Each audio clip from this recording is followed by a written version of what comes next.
Un escándalo que, como decíamos, comenzó con aquellos primeros funcionarios. ¿Recordás cómo veníamos, ¿no?, analizando esta situación?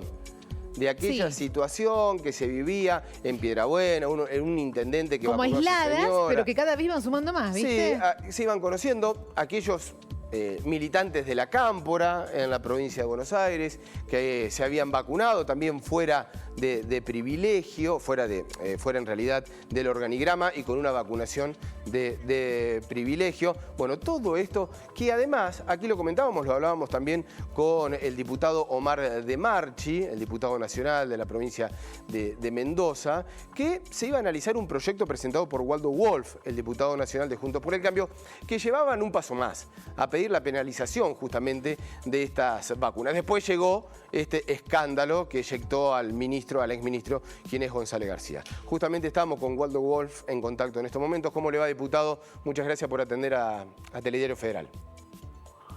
¿Qué tal? Buen día, ¿cómo le va? Bien. Bueno, uno, si se quiere, y en un país normal estaríamos horrorizados. Lamentablemente en la Argentina, bastante acostumbrados.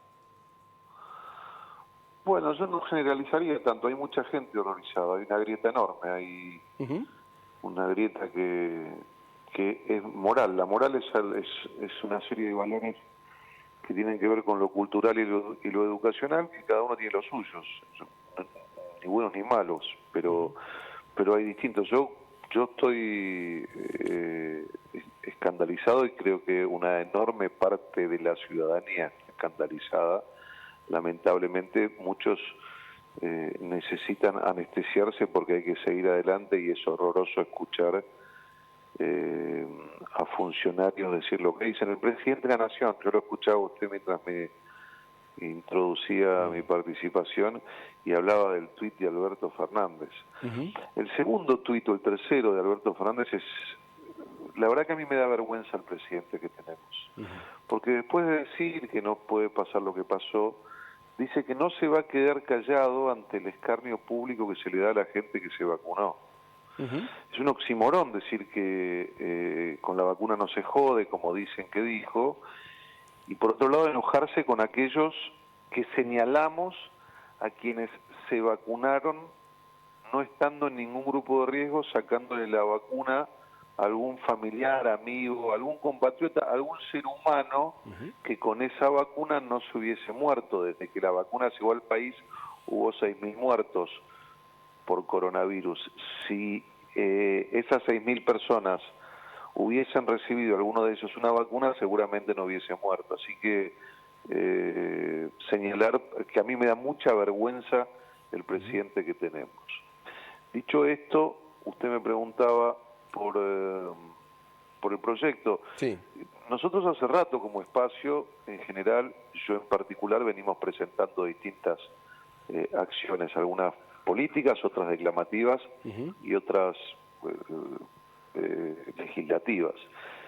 Por empezar, yo hace 2 semanas le mandé una carta al presidente de la Nación que fue pública, diciéndole que esto iba a pasar, que se empezaban a ver en las redes un montón de personas vacunándose no estando en los grupos de riesgo, que se empezaban a ver mesitas partidarias repartiendo la vacuna, y que se ponga al frente de la fiscalización de la vacuna porque iba a desencadenar en esto.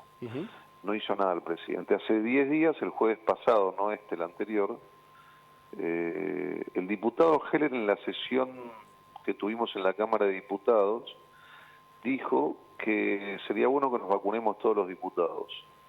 Y yo le contesté, esto salió también en los medios y está en mis redes, en nombre de Juntos por el Cambio, diciendo que nosotros no estábamos de acuerdo que ningún diputado que no perteneciese a uno de los grupos de riesgos establecidos se vacunase, que nosotros los diputados no teníamos por qué tener algún tipo de prebenda o algún tipo de beneficio por sobre el ciudadano común. Hace 2 meses el diputado Luis Petri presentó un proyecto de ley que pedía la creación de una comisión bicameral de fiscalización y auditoría de la distribución de vacunas.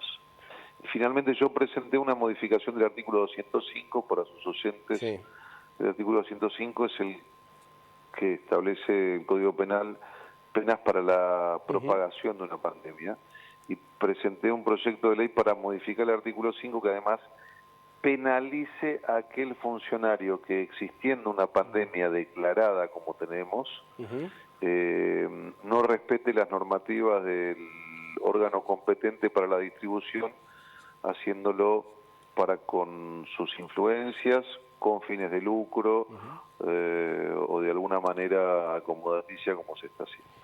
Diputado, se comienzan a acumular las denuncias de distinto índole para investigar el proceso justamente que se dio a conocer o que se conoció el último fin de semana. ¿Hay esperanzas que se pueda llegar a un resultado, que se pueda realizar, que se pueda seguir con la investigación? Esperanzas jurídicas, miren, yo no tengo mucha credibilidad en general en la justicia de nuestro país. Estamos esperando el juicio que tiene que salir estos días de Lázaro Báez, y todo indican los corrillos de que saldría finalmente absuelto, un hombre que constituyó una sociedad 10 días antes que asuma Néstor Kirchner, siendo cajero de un banco, y acumuló una fortuna que tiene 22 veces la superficie de la capital federal en bienes, que era testaferro de la familia presidencial, que era socio, así que la política que se enoja, el kirchnerismo se enoja con la justicia cuando lo investigan, ¿no? Porque también hay que decirle, cuando el kirchnerismo se enoja con la justicia, que a los jueces los elige el Senado, que tiene mayoría peronista desde el año 83, y que 10 de los 12 jueces federales fueron elegidos por el kirchnerismo, y 4 de los 5 jueces de la Corte Suprema. Así que el enojo de ellos no es con la justicia, es cuando los mismos jueces que ellos eligieron no pueden hacer otra cosa que investigar la pornografía de la corrupción que han hecho. Así que si usted me pregunta si hay esperanzas jurídicas, yo en lo personal no las tengo, pero me hermana con la gente que represento, que no es toda, es una parte de la sociedad, hacer las denuncias del lugar que tengo. Soy diputado nacional y lo que tengo es mi voz para hacer las denuncias que estoy haciendo, entre ellas aquí en su radio y en todos los medios que puedo. Diputado, asumió el fin de semana, está reunida en estos momentos con Santiago Cafiero, Carla Bisotti. Hay muchos que dicen, pero formaba parte cercana, más allá de lo que decíamos, ¿no? De algunas visiones encontradas que han tenido con el exministro, pero formaba parte del mismo equipo de trabajo. ¿Está bien la asunción de Bisotti? ¿Se debería haber buscado por otro lado? Bueno, está bien para el gobierno. Yo lo invito a usted a pensar en su audiencia. ¿Usted puede creer que con la cantidad de vacunados VIP que hubo, el único que sabía era el ministro Ginés González García? No. Hay vacunado un diputado que sabemos, ¿no? Porque hay muchos callados que veremos estos días si salta la luz. Tenemos al diputado Valdés, presidente de la Comisión de Relaciones Exteriores, que viajaba en una comitiva y se fue a vacunar. Tenemos al senador Tayana, que también viajaron en una comitiva y se fue a vacunar, y los dos mintieron, además, porque dijeron que se lo exigían para ir a México. Y eso es mentira, porque también estaba invitada a esa comitiva la diputada Carmen Polledo de nuestro espacio, y tiene 68 años y no la llamaron para que se vacune. Así que, sin duda que sabían todos. Sabía el presidente de la Nación. A Ginés González García no lo echaron porque lo descubrieron. A Ginés González García lo echaron porque se supo, porque se abrió y se corrió el velo y había que echarle la culpa a alguien. Pero nadie que... yo trato de hacer política con sentido común.